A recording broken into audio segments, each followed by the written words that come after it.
not small. Hair flows down. Admittingly, this one was a little hard to do.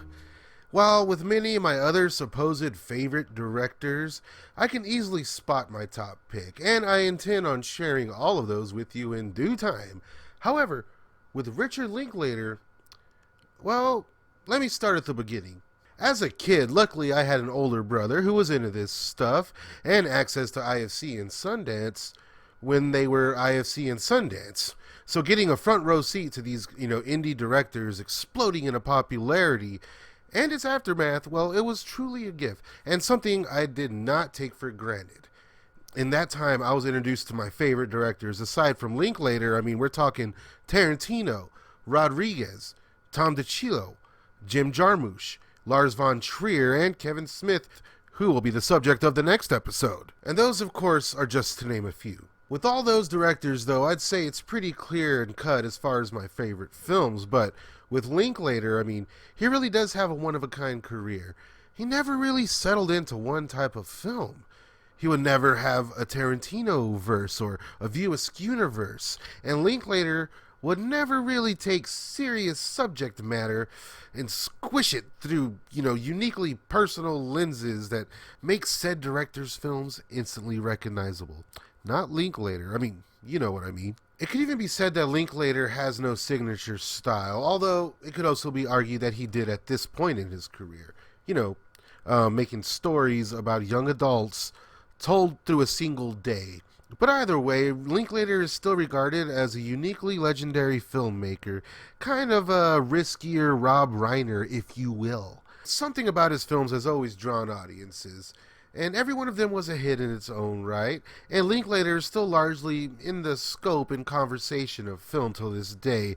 Even when looking at his straighter studio films, they're pretty much all highly regarded. Some of them, I guess, were kind of obviously phoned in, but, they remain endearing to a certain audience.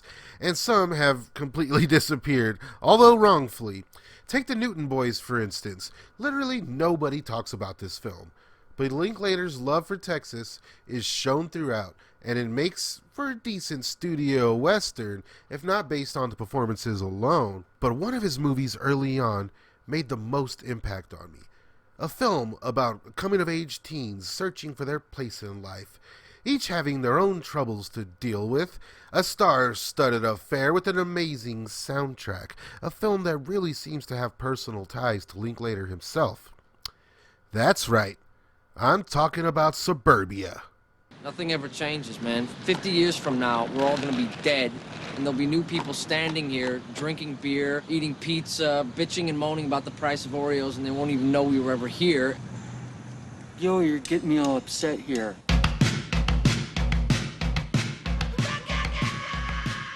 This movie has always been a personal favorite of mine, ever since I saw it on the new release shelf as a kid. Or rather, when my brother rented it, and my mom refused to let me watch it, but he let me anyways.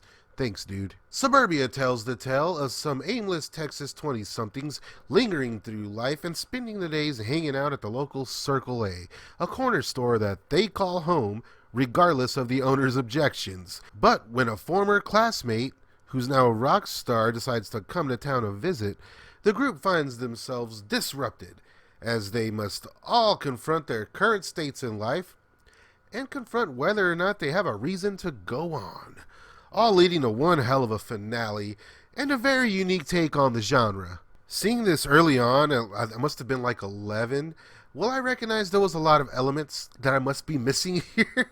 There's no way my young mind could have grasped the intricate characters, but, I tried. In fact, I spent most of my time as a kid watching foreign films and indie dramas and whatnot in hopes of making sense of most of them, or some of them. I absolutely love that. Like, while other kids were talking about football or pogs or whatever, I was like, hey, have you guys seen The Cement Garden? They didn't. Till this day, films I saw as a youth are some of my favorites. That includes SubUrbia. As watching it over the years, things slowly started to begin to take shape, and its raw originality really hits more and more with every view, trust me. It had been a few years, but I still have my VHS copy that I bought in 1999 for $30. Sheesh. And rewatching it the other night, it brought me to tears. But more on that later. I'm willing to bet a lot of people don't even know about this one. So let's take a little crash course in Linklater 101. SubUrbia was kind of marketed as another teen youth movie from Linklater, who by this time was well known for Dazed and Confused, but was already taking risks with his follow-up. One major risk being taking on a script he did not create. SubUrbia was conceived and well reviewed as a successful stage play, and Linklater was drawn to it after, relating heavily to one of the main characters, the main character this time being Jeff, and the overall setting of the story that, while it didn't take place in Texas in the play, he saw a very, very clear parallel, as Linklater himself grew up in the nihilistic suburbs of Texas. SubUrbia was created by actor, writer, and director Eric Bogosian, who at the time was well known for Oliver Stone's talk radio, also based on one of Bogosian's plays. His connection to Oliver Stone being something not lost in the SubUrbia script. Fuck Oliver Stone. Fuck Bill Clinton. Fuck Howard Stern. Fuck Michael Bolton. The play would feature actors like Martha Plimpton and Steve Zahn and Ajay Naidu, who would also appear in the film sans Plimpton, and other incarnations saw actors like Kieran Culkin and Gabby Hoffman. Giovanni Ribisi would lobby for a role in the film and originally auditioned to play the rock star Pony, before being convinced otherwise to take the lead Jeff and to go full nude. The rest of the cast would be filled out with the original cast members Steve Zahn and Ajay Naidu, as well as Linklater regulars Nicky Katt and Parker Posey, who were just in Dazed and Confused with Linklater. The rock star character Pony would be portrayed by Jace Bartok, and the character of Suze would be the debut of Amy Carey, who also lobbied for the role. And, she really knocks it out of the park as Suze. The film completely drops the gloss found in Dazed and Confused in favor for a more raw take on film, more comparable to Linklater's debut Slacker.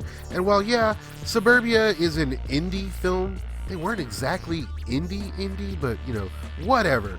After SubUrbia, Linklater would dabble with more studio affairs, of course, always seeming to do one for them and one for him from here on out. Perhaps a big reason this film hits home with me is its setting. Being the fictional Burnfield, Texas, the film was shot mainly in Austin, Texas, just a few hours from myself, and the locations like the use of a Whataburger, it's all very real. Like even down to the background noise, it's all spot on Texas. I think I'm rich and you hate me. Now how the hell would you know what I think? You don't know me. I'd like to. The way the film treats time has a way of setting the mood. There's just such a nihilistic and unsettling tone throughout the film that really settles in with nightfall. Our characters just kind of take this aimless journey into the night. Pony's coming here to the corner? Pony? What's a pony? You mean the geek who played the folk music at the senior prom? Yes! Well, you wanted to get together with your close friend Pony the Rockstar, I understand. The corner. Nothing's changed. Didn't you see their video on MTV? Oh, I shot my TV. But that's not to say that SubUrbia is an overall droll affair. There are clear black comedy elements throughout, and goddamn, this movie is funny, mainly due to the spectacular performance of Steve Zahn as Buff. Great concert tonight! Oh, you were there?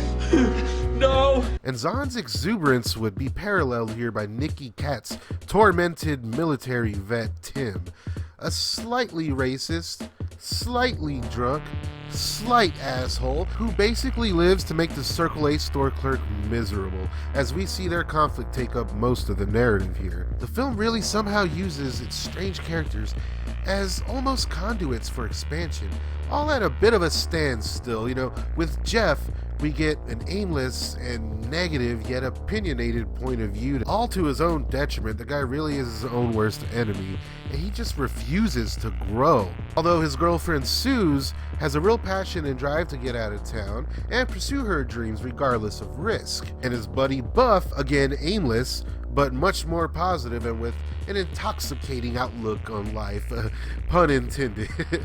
And with Tim, our main character's best friend, is he's kind of our character who has actually gotten out of Burnfield and saw the world, only to find himself back, and headed nowhere. And one of my favorite characters in the film, the side character, BB, a character who has found herself with nobody to trust, and largely left to her own tragic devices, regardless of really searching for help.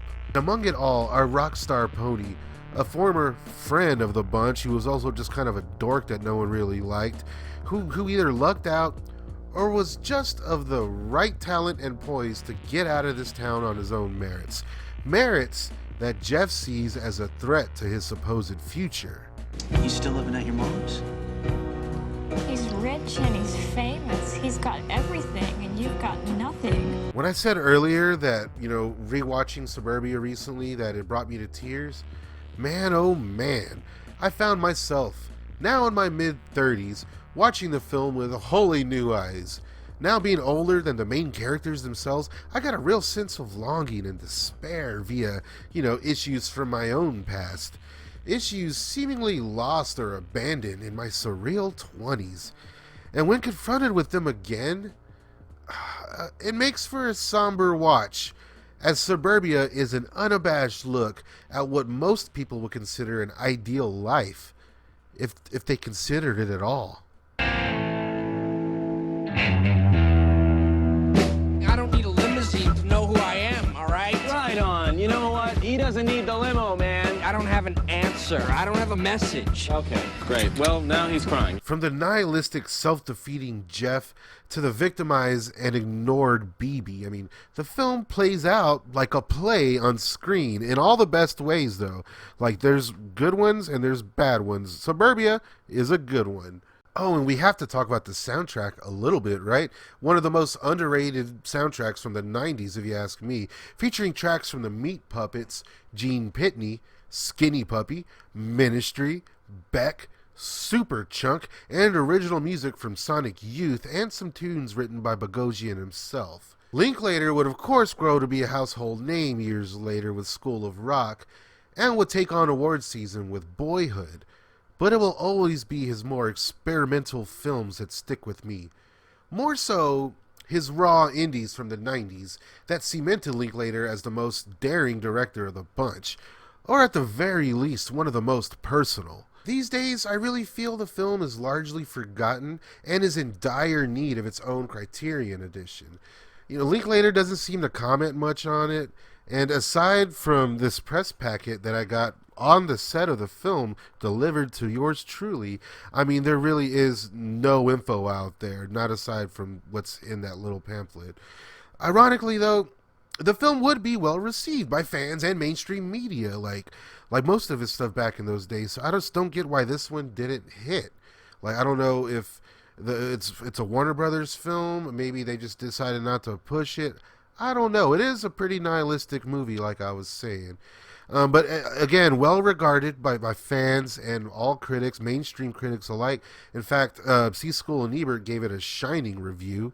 Suburbia was directed by Richard Linklater, who made Slacker, Dazed and Confused, and Before Sunrise, and he has a very good sense of his own generation, how and what they talk about. Certainly the subject matter of knocking the suburbs is not new, but the movie Suburbia works because of Linklater's direction and the script, the tough script by Eric Bogosian, so dead on that the film plays like an all-night howl of despair. I do recommend Suburbia. And the performances are all good. Most of the actors are fairly unfamiliar. Parker Posey is turning up a lot these days. In independent films. She's beginning to grow on me. I liked her in this film. But they work together so that even though we realize at some point this began in life as a stage play, nevertheless, it does seem like a real corner where these guys really do hang out. I want to comment on that. If I hadn't seen Bogosian's credit at in the film, I would not necessarily have known it began as a stage play. It feels real, and that's where the director comes in, and maybe Bogosian made some alterations. I never saw the play. But, that's rarely happening, to see a play transformed to film and be this natural. It's a real good work. It's a real good film. And aside from C-School and Ebert, even Quentin Tarantino loved it. He named Suburbia as his favorite film of 1996. In fact, Tarantino would later feature Nicky Katt as a Circle A store clerk in his film Death Proof. A store clerk ironically named Tim. So, I always say that Suburbia is part of the Tarantino verse. along with Romeo and Michelle's high school reunion. A lot of actors from this film would go on to work with each other again. In fact, that same year, Steve Zahn and Giovanni Ribisi would go on to star in That Thing You Do, and Nicky Katt and Ribisi would later appear together in Boiler Room. SubUrbia, it may now and forever be the red-headed stepchild of Linklater's filmography, but it is indeed my all-time favorite of his films. And really the one of his films that I feel just gains so much more significance and relevance as the years go on. Though with a career like Linklater's, again, all of his films are just such a uniquely fun ride.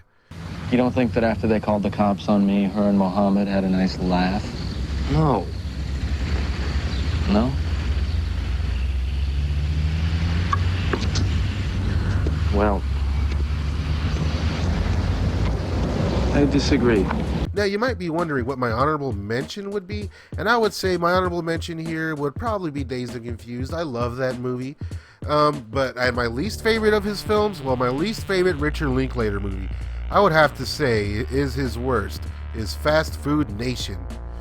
But hey, that movie had a particular audience, I guess. I don't know. But either way, the eclectic takes on the art form and defiance of rules will always leave Linklater in his own little take no prisoners style of filmmaking. And while he may not have an overall style, Richard Linklater definitely has an overall standout arsenal of unique and groundbreaking film that is really unparalleled by his peers. 'Cause I'm not like everybody else. No, I'm not like everybody else. It's this tar pit of stupidity that we're all stuck in. Put back the leprechaun. Go! Top of the world, Ma! What's your favorite Richard Linklater movie? Let me know down in the comments and let me know who to cover down the line. As I stated, Kevin Smith will be the next episode, so just let me know below who else you want to see. Be sure to subscribe, Staunch Gang, and until next time, don't forget to rewind.